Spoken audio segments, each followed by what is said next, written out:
First, thank you for your interest in the research that we are going to present.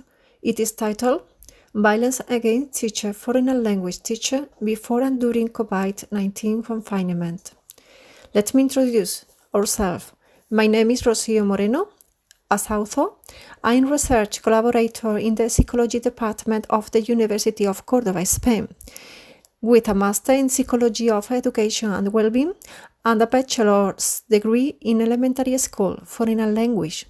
In addition, I have been working as a security professional for 18 years at the security company Securitas.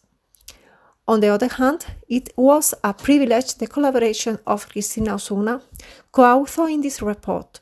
She is contributed with a wide experience as teacher, tutor, and area coordinator for English and Spanish language in several schools. She is certified as teacher by Instituto Cervantes with a master in Spanish language and literature and a bachelor's degree in early childhood education. This research is based in one of the cases related with the violence against foreign language teachers in plurilingual context as a risk factor. We are going to advance results that will be completed with other in the sequence analysis. Before and during the COVID-19 confinement, the prevalence of attacks against foreign language teachers in plurilingual school is higher compared to attacks against teachers who teach in native language. On the other hand, once the confinement is over, the foreign language teachers self-report a higher prevalence of expectative of being attacked after returning to school compared to native language teachers. In general, teaching a foreign language or in a native language could be a risk factor in violence against teachers. We will expand the result later. Let us start with an initial reflection.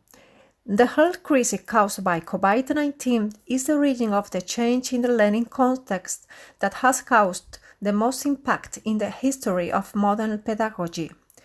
At this point, I suppose we agree all of us have a clear idea about what the direct and indirect consequences of confinement are influencing in our life and how the quality of our relationship affects us. But when changing the learning from the presencial learning to the virtual one, how will it affect teachers' perception of their safety? Currently, I'm sure that UNESCO is working to analyze the situation with a force focus in the safe education, not violence for all. The starting point is established by the Action Framework of ODS for 2030. Various quality indicators were proposed. Safety is one of them, but another is the implementation of the plurilingualism context as a vehicle for curricular development.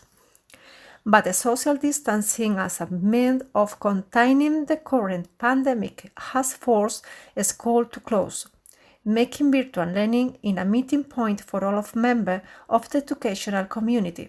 This environment could be a resource of aggressive behaviors that must be analyzed deeply. Several questions arise.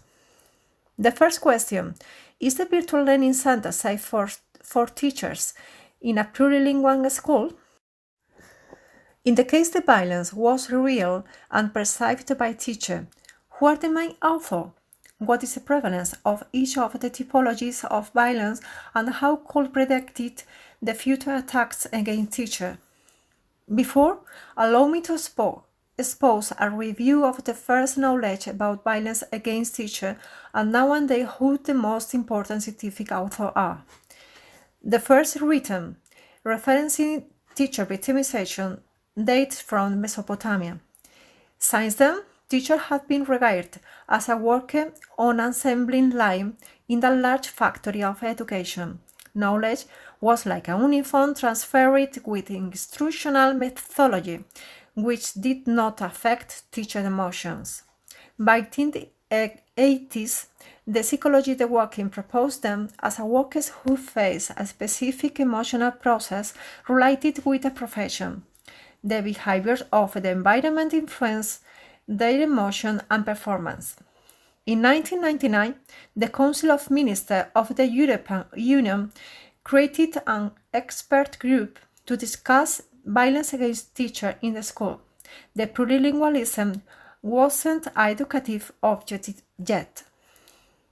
Rosario Ortega and Eric Debardieu were in charge of the first report about violence against teachers in Europe, which had a great impact on the educational community. Since then, this phenomenon has been considered a global problem. Important studies were started in different countries of the world with different culture. There are 3 points in common in the studies about this topic. First, the phenomenon is characterized for a high prevalence. Another is the multiple subtypologies of the violence. Finally, students are the main aggressor in multiple types of violence, and parents were the most frequent aggressor. The classification of the violence proposed by McMahon and collaborators setting one of the most referencing setting of subtypologies about the violence against teachers. The first typology, and the most prevalent by any aggressor, is harassment. The second is damage to the teacher's property. And the third is physical offense. The 3 typologies are divided into a setting of subtypes, such as comments, intimidation, or victimization through the networking, among others. There are other subtypologies in each group. Physical damage is the least prevalent in researches carried out so far. 14 years after the first report, the transnational research driven by McMahon and collaborators in the USA analyzed a wide sample of teachers from different ethnicities and in a plurilingual context.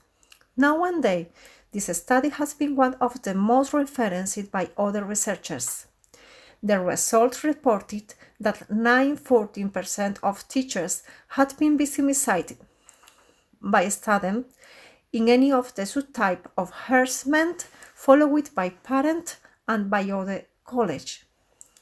Parent as aggressor prevail is the typology of harassment.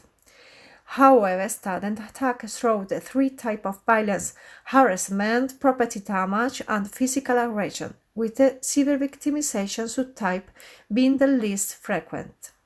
In other research driven by Heber Rich with a sample of USA teachers, threat represent 20.6% of attacks.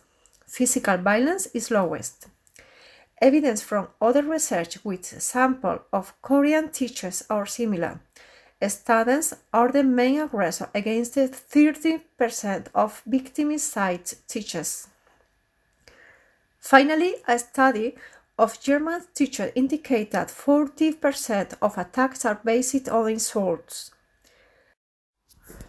Can we concede that school is not safety for teachers? And could virtual learning be related with previous insecurity? If so, this research could answer this question when learning language could be a risk factor. We present the objective of the study. The main objective is to explore the effect of plurilingual context related with the violence against teachers. We propose other secondary objectives, such as describing the typology of violence before and during confinement and analyzing the influence of the previous attacks and the expectation of future attacks. In relation to this objective, our first hypothesis proposed that the risk factor of multilingualism significantly correlates with violence before and during confinement caused by COVID-19. The second hypothesis suggests that expectation of violence in the return to presencial learning correlates significantly with violence before and during confinement. 33 teachers participated, 12 foreign language and 21 native language. 22 teachers were female and 11 were male. The sample is small because the participating was accepted during the first and second week after the start of the confinement period. After this, the result could be erroneously attributed to the phenomenon. Other reason was the difficulty to access to teacher indisposing to participate. 8 items composed the questionnaire to collect information about the 3 main dimensions: the authorship, the typology of the violence, and the expectation to suffer an aggression when returning to presencial learning.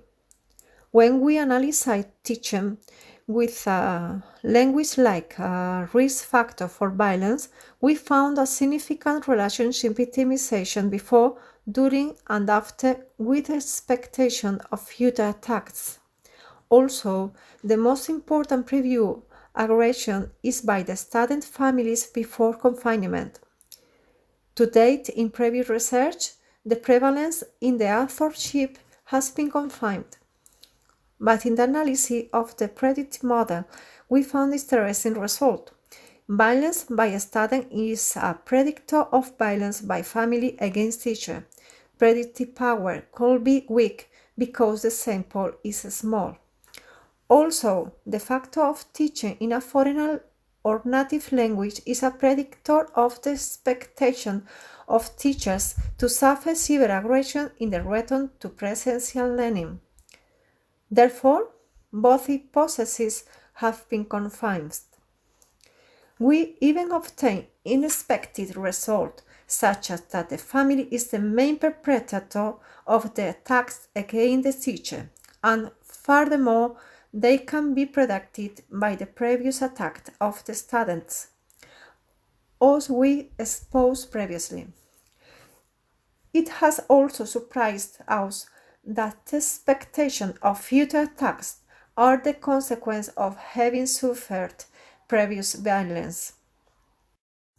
Concluding, language teaching in plurilingual school is a risk factor in relation to the violence against teachers, although it must be researched deeply with a wide sample. The problem could be reproducing the context in the confinement, but it is possible to find similar context based in the plurilingualism. For now, the result coincide with proposed by Mahon and collaborator Herberich and Bauer. Her assessment is the most prevalent typology. Main reason could explain the aggressive behavior by the family, in any case unjustified. The health crisis has caused another even deeper crisis that we will take time to overcome, which is the economic one. The process of teaching and living together language is supervised by the administration of many countries. In other cases, many families need to invest too much money to improve the acquisition of their children in trips, courses, and language immersion activities. In Spain, the place where the study was carried out, the public administration protected the development of plurilingualism in most of the monolingual families. The economic crisis will break a social gap generated for monolingual families unable to help their children naturally and with real economic difficulties.